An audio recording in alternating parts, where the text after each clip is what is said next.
आप सभी लोगों को जय भीम और लाल सलाम। आप सभी लोग ज़्यादातर यहाँ फर्स्ट ईयर से होंगे। आप लोगों के कॉलेजों में आप लोग ने देखा होगा फ्रेशर्स पार्टी भी हो रही होंगी, लेकिन आप लोग थोड़े जागरूक हैं इसलिए आप लोग यहाँ पे हो। आप लोग को पता होगा कि ये आपका FIUP है, जो MEP है, ये सीधे सीधे बढ़ावा दे रहा है किसको? निजीकरण को, भगवाकरण को। ये सीधे सीधे विरोध कर रहा है छात्र का। लड़कियां जो बाहर से पढ़ने आ रही है सीधे सीधे महिला विरोधी है। आप लोग खुद सोचिए कि जो आप लड़कियां होती हैं, ये लोग जब पहले पढ़ने आती थी घर से, मान लीजिए यहाँ केवल दिल्ली की लड़कियां नहीं पढ़ती हैं, दिल्ली विश्वविद्यालय में उत्तर प्रदेश से भी लड़कियां आती हैं, बिहार से भी आती हैं, झारखंड से भी आती हैं, केरल से भी आती हैं। पहले जब वो आती थी, पहले तो उनको यहाँ आने के लिए लड़ना पड़ता था अपनी फैमिली से, तब वो यहाँ पाती थी। लेकिन जब वो पहले आती थी तो उनके पास श्योरिटी होती थी कि वो 3 साल कम से कम पढ़ के यहाँ से जाएंगी। अब वो लड़ झगड़ के यहाँ पे आ तो गई, घर वालों ने भेज दिया। 1 साल बाद घर वाले बोलेंगे वापस आ जाओ, तुम्हारा मन पूरा हो गया, एक डिप्लोमा ले लो 1 साल वाला और वापस आ जाओ। कहाँ से आप लोग पढ़ पाएंगे? ऑनर्स का जो डिग्री बोला है कि 4 साल से पहले नहीं देंगे। आप लोग का जो क्रेडिट सिस्टम है उसका जो कोर सब्जेक्ट का उसका 33.34% घटा दिया गया है।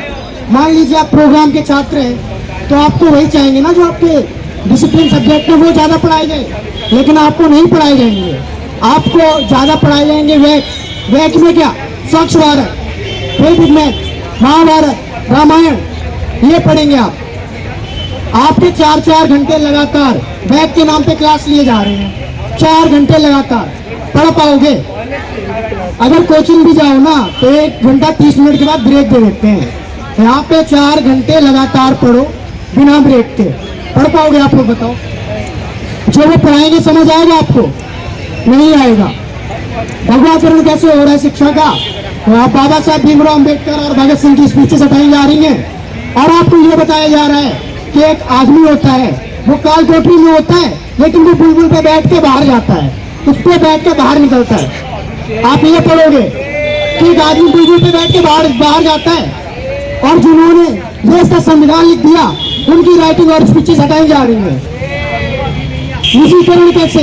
आपने इलाहाबाद विश्वविद्यालय का नाम सुना होगा, 400% फीस बढ़ाई गई वहां पे, किसी ने ज्यादा ध्यान नहीं दिया।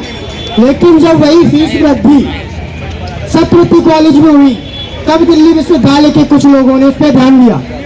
जो इलाहाबाद विश्वविद्यालय में हुआ, जो आज इलाहाबाद विश्वविद्यालय में लगी, वो आज दिल्ली विश्वविद्यालय में भी लगी।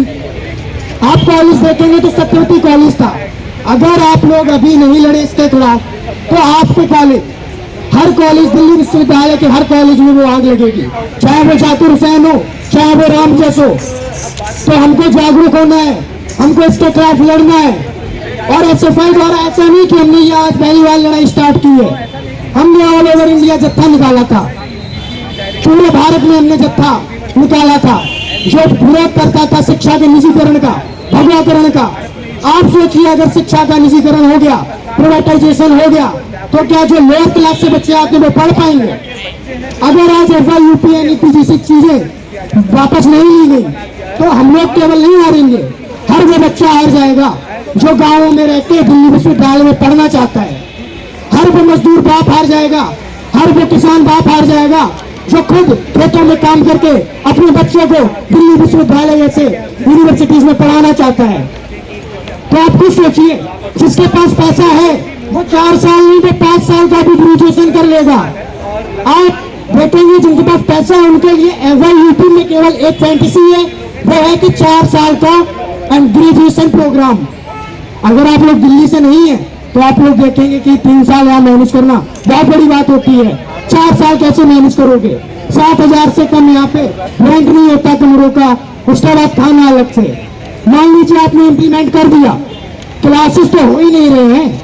हमने सर्वे किया, 50% से ज्यादा जो BU के स्टूडेंट है फर्स्ट ईयर के, उनके क्लास ही नहीं हो रहे हैं।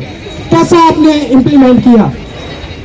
आप देखिए, आपको 17 फरवरी से शायद जो फर्स्ट ईयर से आप लोग की वेकेशन पे वो प्रिपरेशन के छुट्टियां दे दी जाएंगी। आप लोग बताइए आपका 10% भी सिलेबस कंप्लीट हुआ? नहीं हुआ। प्रोफेसर नहीं जाएंगे बोलने कि NEP लागू हो गया, 4 की जगह हम 7 सब्जेक्ट पढ़ाने लगे, इसलिए उनके जो सिलेबस था हम कंप्लीट नहीं करा पाए। वो सीधे सीधे आपका बैक लगाएंगे, उन्हें कुछ नहीं सुनना है। तो आप लोग देखिए, ये हर प्रकार से जो NEP और FIUP है छात्रों के विरोध में ही है। ये आपका कहीं से हित नहीं होने वाला। पिछली बार क्या हुआ था, NEP और FIUP 2013 में भी आया था, तब हम लोग लड़े थे, वापस भी लिया गया था। लेकिन एक चीज जो समझने वाली है, उस टाइम वो छात्र संघ भी, वो छात्र संगठन भी इसके विरोध में थे जो आज इसका समर्थन कर रहे हैं। तो यहाँ आपको एक चीज समझनी है, यहाँ जो छात्र संगठन है वो छात्रों के, जो आज इसका विरोध नहीं कर रहे हैं, वो छात्रों के हितैषी नहीं है, वो सरकार के प्रति वफादार हैं, छात्रों के प्रति नहीं। अगर वो छात्रों के प्रति वफादार होते तो जैसे वो 2013 में सड़कों पे आए थे वो आज भी सड़कों पे आते, लेकिन वो आज नहीं आ रहे हैं क्योंकि उनको लगाव सरकार से है। वो शिक्षा हितैषी नहीं है, वो सरकार हितैषी है। उन्हें प्यार बच्चों से नहीं, छात्रों से नहीं है, उन्हें प्यार सरकार से है। वो सरकार के खिलाफ बोलना नहीं चाहते क्योंकि हमने मेंटेलिटी बना ली है कि अगर हमारी किसी सरकार को हम सपोर्ट कर रहे हैं तो हम उसका विरोध नहीं करेंगे, क्योंकि हम उसका सपोर्ट कर रहे हैं तो सब कुछ वो अच्छा ही करेंगे। हम लोग पे हमला क्यों होता है, शिक्षा पे ही सबसे पहले हमला क्यों किया जाता है? क्योंकि हम ही लोग भारत का भविष्य हैं और हम ही लोग हैं जो शिक्षा के माध्यम से देश बदलना चाहते हैं, समाज बदलना चाहते हैं, इसलिए हमें रोका जाता है। आप लोग को डिसाइड करना है कि ये जो FIUP है, जो एंटी स्टूडेंट स्कीम्स हैं, ये आपके हित में है कि नहीं है। तो आप लोग इसके खिलाफ लड़िए, दोस्तों को बताइए, समझाइए कि आखिर में ये है क्या। इसी के साथ आप सभी को क्रांतिकारी जय भीम और लाल लाल सलाम।